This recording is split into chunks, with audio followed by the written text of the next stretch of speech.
এটা যোগজীকরণ থেকে ঢাকা বিশ্ববিদ্যালয়ের 22-23 শিক্ষাবর্ষে ভর্তি পরীক্ষায় আসা একটা এমসিকিউ।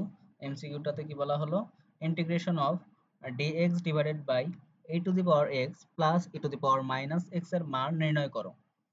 তো এই ধরনের এমসিকিউ করতে করতে দেখা যাবে যে তোমাদের অ্যান্সার মুখস্থ হয়ে যাবে। তো এই এমসিকিউটা কেমনে করতে হয়, প্রথমত এটা দেওয়া ছিল, এটার আমাদের যোগজীকরণ করতে হবে।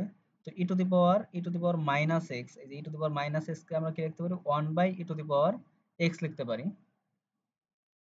দেন এইখানে আমরা লসাগু করতে পারি, এই যে এখানে আমরা মানে নরমালি লসাগু করে, নিচে লসাগু আছে ই টু দি পাওয়ার এক্স, এই তারপরে এখানে e to the power x square plus 1 হয়, মানে e to the power x আর e to the power x multiply করলে স্কোয়ার হয় প্লাস 1।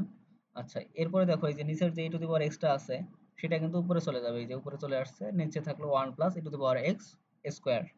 আচ্ছা, এখন আমরা e to the power x কে জেড ধরে নেব, ই টু দি পাওয়ার এক্স কে কি ধরে নিলাম, জেড ধরে নিলাম। এখন দুই পাশে ডি ডি এক্স নিলে, মানে দুই পাশে ডিফারেন্সিয়েশন করলে এক্স এর সাপেক্ষে, এই পাশে থাকতেছে e to the power x এর ডিফারেন্সিয়েশন হচ্ছে e to the power x, e to the power x এর সাপেক্ষে ডিফারেন্সিয়েশন কি, ই টু দি পাওয়ার এক্স। আর এখানে আসবে d z divided by d x. তো এই যে ডি জেড ইকুয়াল কিভাবে থাকে, তাইলে ডান পাশে ডি জেড ইকুয়াল থাকতেছে e to the power x d x, d z equal e to the power x আর ডি এক্স থাকতেছে।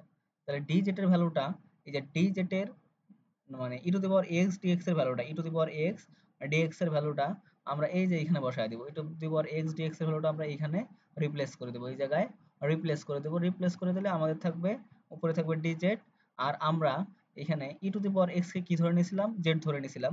তাইলে ই টু দি পাওয়ার এক্স এর জায়গায় আমাদের হবে Z square, E to the power x স্কোয়ারের জায়গায় হবে জেড স্কোয়ার।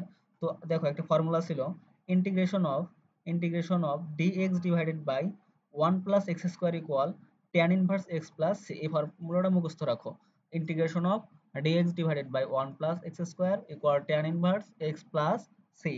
তো সেইটা এখানে হয়েছে, এখানে আছে dz divided by 1 plus z square, তাই আমাদের আসছে tan inverse z plus c।